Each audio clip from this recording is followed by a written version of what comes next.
श्री शिवाय नमस्तु भीम हर हर महादेव। दोस्तों, आप सभी लोग जानते हैं कि 13 अप्रैल 2024 को चैत्र नवरात्रि पंचमी आने वाली है। दोस्तों, इसी दिन किया जाने वाला पंडित जी द्वारा बताया गया 7 दिए वाला उपाय आप लोगों को जरूर करना चाहिए, क्योंकि दोस्तों ये एक ऐसा उपाय है जो कि इस उपाय को करने के बाद दोस्तों आपको पूरे साल कोई और उपाय को करने की जरूरत नहीं है, क्योंकि इस एक उपाय को करने के बाद आपके घर में इतना धन कि आप सोच भी नहीं सकते, पर उपाय को आपको मन से करना पड़ेगा। या आपकी कोई अगर मनोकामना भी है, धन से जुड़ी हुई, लक्ष्मी प्राप्ति से जुड़ी हुई, तो भी आप लोग यह उपाय एक बार इस 7 दिए वाला उपाय को जरूर करके देखें, क्योंकि यह उपाय सिर्फ किसी एक विशेष दिन पर किया जाना है, इसके अलावा और कभी नहीं किया जाना है। धन प्राप्ति के लिए सबसे बड़ा और सबसे नया यह उपाय पंडित जी ने अपनी अभी किसी और की कथा में ही बताया है, जिस उपाय को आज हम आपको बहुत अच्छे से समझाने वाले हैं। इस वीडियो को देखने के बाद इस उपाय को समझने के लिए आपको कोई और वीडियो को देखने की जरूरत नहीं पड़ेगी। तो चलिए दोस्तों, उपाय को शुरू करते हैं। देखिए, यह दिन इतना खास होता है, इतना महत्वपूर्ण होता है। देखा गया है कभी कभी बड़े बड़े पूजा पाठ अनुष्ठान से जो मनोकामना पूर्ण नहीं होती है, वह चैत्र नवरात्रि का 5वां दिन एक छोटे से उपाय करने आपकी मनोकामना पूर्ण हो जाती है। और बहुत सारे लोगों ने इस उपाय को किया भी है और उनको इस उपाय को करने का फल भी जरूर मिला है। अगर आप लोग भी इस उपाय को चैत्र नवरात्रि का 5वां दिन मतलब इस पंचमी के दिन करना चाहते हैं, तो आप इस उपाय को पहले अच्छे से समझ लेना, सुन लेना, उसके बाद करना। आपको इस उपाय का फल जरूर मिलेगा। और इस उपाय को करने से आपके घर में चाहे किसी भी प्रकार की दुहक और समस्या क्यों ना चल रही हो, आपको उसका कारण नहीं पता है कि भाई यह समस्या किस कारण से चल रही है। उसका कुछ भी कारण हो सकता है, जैसे पितृदोष हो सकता है या किसी भी तरह का मंगल दोष भी हो सकता है, और भी बहुत तरह के दोष होते हैं, कुछ भी हो सकता है। पर आपको इस उपाय को करने के लिए अपने दोष को पता लगाने की भी जरूरत नहीं है। चैत्र नवरात्रि पंचमी के दिन इस 7 दिए वाला उपाय को आप लोगों को कर लेना है। दोस्तों, अब इस उपाय को करना किस समय है, ये भी आप लोग जान लीजिए। देखिए, इस 7 दिए वाला उपाय को किस समय करना है, तो देखिए, दीपक वाला जो भी उपाय होते हैं या दीपक वाले जितने भी उपाय होते हैं, वह हमेशा शाम के समय प्रदोष काल में या रात्रि के समय किए जाते हैं। तो यह वाला जो 5 दीपक वाला उपाय है, यह भी आपको चैत्र नवरात्रि के दिन मतलब 13 अप्रैल के दिन शाम के समय प्रदोष काल में ही करना है। अब प्रदोष काल कब से कब तक होता है, यह भी आप लोग जान लीजिए। प्रदोष काल का जो समय होता है वह शाम के 6 बजे से लेकर 7-8 बजे तक होता है। मतलब शाम के 6 बजे से लेकर 7-8 बजे के बीच में आप लोग ये वाला उपाय कर सकते हो। पर किसी कारणवश अगर आप लोग लेट हो जाते हो, तो भाई आप इस उपाय को 7 के बाद 7:30 या 8 बजे तक भी कर सकते हो। 8-18 बजे के बाद मत करना, वो फिर ज्यादा देर हो जाती है ना। तो आप लोगों को इस बात का ध्यान रखना है कि शाम के समय प्रदोष काल में आप लोगों को ये वाला उपाय करना है, या 7 बजे आप लोग इस उपाय को पूरा कर सकते हो। तो दोस्तों, अब यहां पर आपको ये बात समझ आ गई। अब बात करते हैं हम इस उपाय की। तो दोस्तों, 5 दीपक वाला उपाय है, तो सीधी सी बात है कि 5 दीपक वाला उपाय है तो 5 पा दीपक तो यहां पर हमें तैयार करने ही पड़ेंगे। अब ये 5 दीपक हमें कैसे तैयार करने हैं, उसमें सबसे बड़ा प्रश्न अब यही निकल कर आएगा कि भाई 5 दीपक जो हम तैयार कर रहे हैं वो किस चीज के होंगे। क्या वो 5 दीपक आटे के होंगे, क्या वो 5 दीपक मिट्टी के होंगे? तो दोस्तों, हम आपको यहां पर बता दें, वो जो 5 दीपक आप लोग लोगे वो आप लोग आटे के लोगे। उसका क्या कारण है कि दोस्तों, अगर आप लोग मिट्टी के दीपक लेते हो तो आपको नए दीपक लेने पड़ेंगे, पुराने दीपक नहीं ले सकते, और नए दीपक सभी लोगों के पास उपस्थित नहीं हो सकते। तो इससे सबसे अच्छी बात यही है कि हम जो 5 दीपक ले रहे हैं वो के ले लें।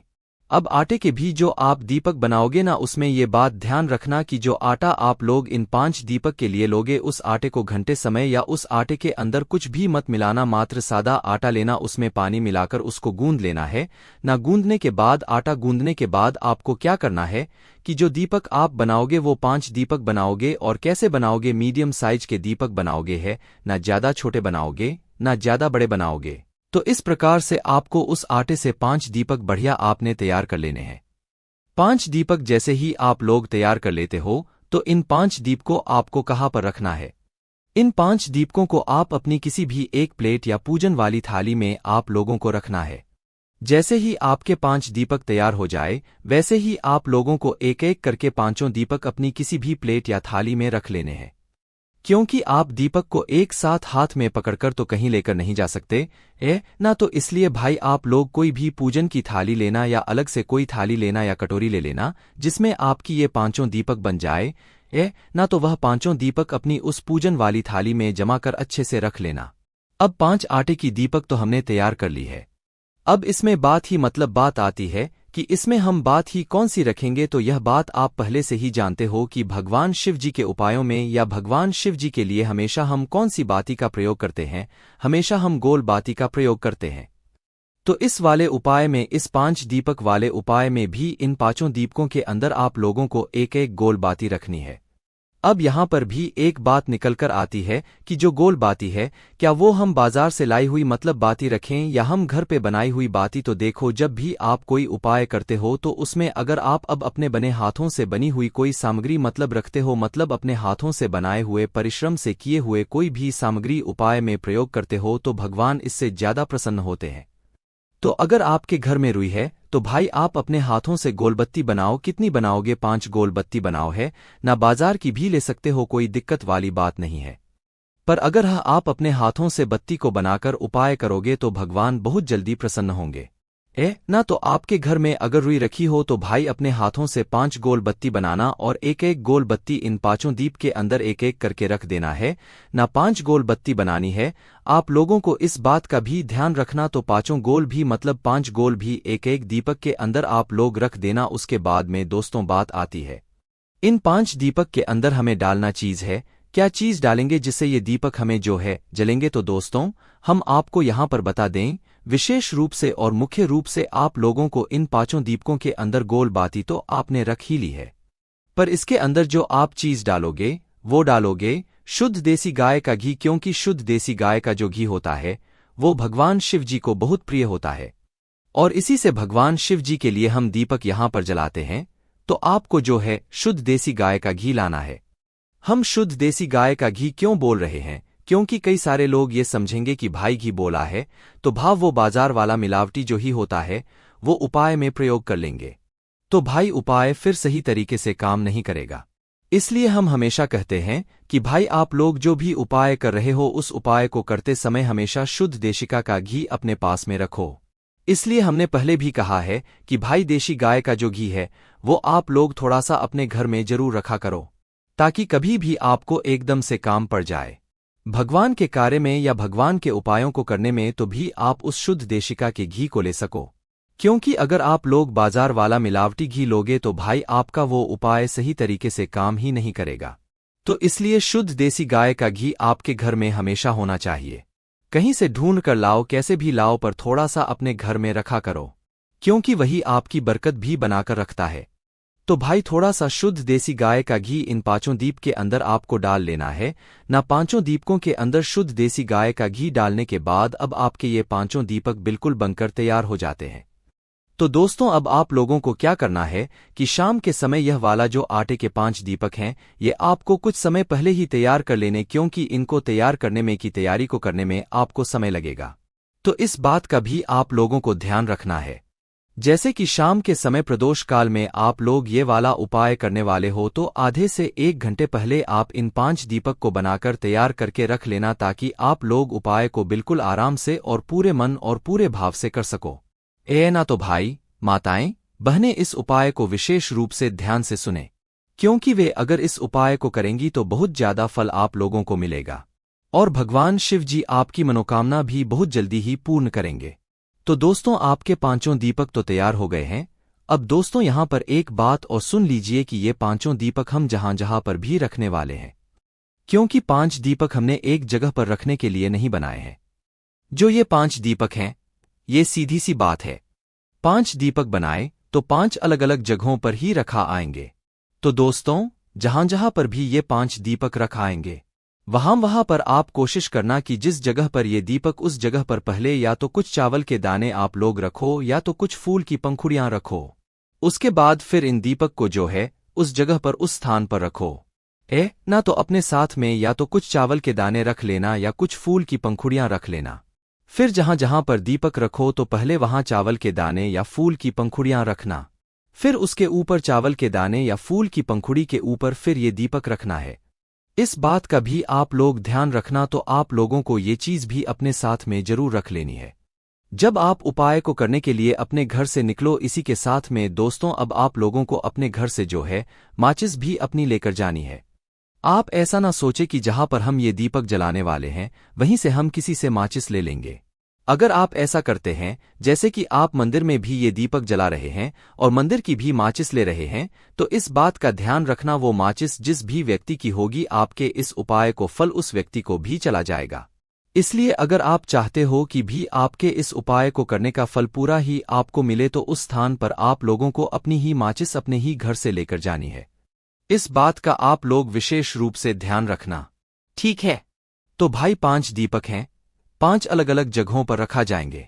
आप अपनी पूजन की थाली बिल्कुल तैयार करके ना रखना जिसके अंदर आपने 5 दीपक रखे हुए हैं। अपनी माचिस और कुछ चावल की दानियां, फूल की पंखुड़ियां अपने साथ में रखे ना और अपने घर से निकल जाना। 13 अप्रैल को चैत्र नवरात्रि पंचमी के दिन तो करना क्या है दोस्तों, सबसे पहला जो दीपक है, मतलब 5 दीपकों में से जो सबसे पहला दीपक आप लोग लेकर जाओगे वो जाओगे भगवान शिवजी के मंदिर में लेकर, है ना? 5 दीपक जाओगे आप एक साथ ही लेकर, पर जो सबसे पहला दीपक जलेगा वो भगवान शिवजी के मंदिर में ही जलेगा। तो आपके घर के पास में जो भी शिवालय हो, शिव मंदिर हो, जहां पर शिवजी वहां पर आप लोगों को लेकर चले जाना है। इन 5 दीपक को, है ना, जैसे ही शिव मंदिर में पहुंचो तो शिव जी के दर्शन कर लेना, उनसे आशीर्वाद प्राप्त कर लेना। उसके बाद में भगवान शिव जी के शिवलिंग के पास में बैठना और अपनी माचिस से अपनी ही पूजन की थाली के अंदर रखे हुए 5 दीपकों में से कोई भी एक दीपक जला लेना। दीपक को जलाने के बाद उस दीपक से आप चाहो तो भगवान शिव जी की आरती भी उतार सकते हो, या तो ऐसे ही दीपक जलाकर भगवान शिव प्रार्थना करके उसी शिवलिंग के पास में कहीं पर भी रख देना। बस इस बात का ध्यान रखना कि शिवलिंग से बिल्कुल इतना भी पास मत रखना कि भगवान शिव जी को आंच लगे, हैं ना? तो इस बात का भी आप लोगों को ध्यान रखना है। भगवान शिवजी से थोड़ी दूरी बनाकर अपने पहले वाले दीपक को रख देना है। जब आप अपने इस पहले दिवाले दीपक को रख दें भगवान शिवजी के शिवलिंग के पास में शिव मंदिर में, तो भाई भगवान से आपको हाथ जोड़कर अपनी वह मनोकामना पूर्णी है जिस कामना के लिए आप ये वाला उपाय कर रहे हैं, अपनी कोई दुख और समस्या के लिए कर रहे हैं या किसी काम के लिए कर रहे हैं, तो भाई उस मनोकामना को आपको भगवान शिव जी से जरूर बोलना है। जब आप अपने इस पहले वाले दीपक को भगवान शिव जी के मंदिर में रखते ना, तो इस बात का आप लोगों को विशेष रूप से ध्यान रखना है। उसके बाद में दोस्तों जैसे ये दीपक रख देते हैं पहला शिव मंदिर में, उसके बाद में शिव मंदिर से आशीर्वाद लेकर भगवान जी के दर्शन करके आपको मंदिर से बाहर निकल जाना है और उसी शिव मंदिर के पास में जो भी बेलपत्र का पेड़ हो वहां पर पहुंच जाना है।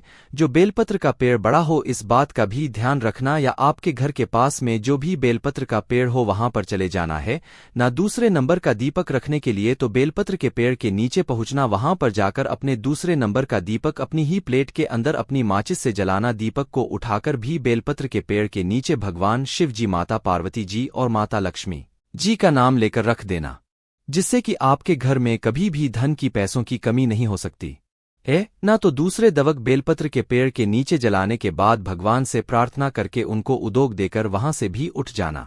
अब जो तीसरा जो जगह है तीसरे दीपक लगाने की वो है पीपल का पेड़। तो उस बेलपत्र के पास में या आपके घर के पास में जो भी पीपल का पेड़ हो उस पीपल के पेड़ के नीचे पहुंचना, वो भी बड़ा होना चाहिए। और पीपल के पेड़ के नीचे पहुंचने के बाद अपने तीसरे नंबर का दीपक जलाना अपनी प्लेट के अंदर ही, और दीपक जलाने के बाद उस पीपल के पेड़ के नीचे रख देना। पीपल के पेड़ के नीचे रखने के बाद भगवान से प्रार्थना करना, उनसे विनती करना, उनको धो देकर वहां से उठ जाना। तो 3 दीपक आपने यहां पर जला है। अब जो चौथे नंबर का दीपक जलाओगे या आप चौथे नंबर का दीपक जलाओ कि आंवले के पेड़ के नीचे, ठीक है, उस जगह पर जहां पर भी आंवले का पेड़ पास में पड़े वही बड़ा वाला आंवले का पेड़ होना चाहिए। उस आंवले के पेड़ के नीचे आप अपना ये चौथे नंबर का दीप जलाना, वहां पर भी प्रार्थना करना, भगवान को धोख देना और वहां से भी उठ जाना। अब आप यहां पर अपने कुल मिलाकर 4 दीपक जला चुके हो। अब आपके पास बचा हुआ है 5वां और आखिरी दीपक। अब दोस्तों ये जो 5वां और आखिरी दीपक है ये भी बहुत ही ज्यादा जरूरी है। ये आप लोगों को लेकर आना है, सीधा अपने घर के मुख्य द्वार पर, घर के अंदर प्रवेश नहीं करना है। जब तक आप अपने ये पांचवा दीपक ना जला दो है, ना तो अपने घर के मुख्य द्वार पर आकर खड़े हो जाना और बाहर की साइड से ही अंदर देखना कि आपका सीधा हाथ कौन सा पड़ रहा है, तो उस सीधे हाथ की चौखट पर बाहर के बाहर ही आप लोगों अपनी चौखट पर वह 5वें नंबर का दीपक जला देना है। और 5वें नंबर का दीपक जब आप लोग जलाकर अपनी चौखट के राइट हैंड साइड पर रखो तो भाई आप अपनी मनोकामना एक बार फिर से बोल देना।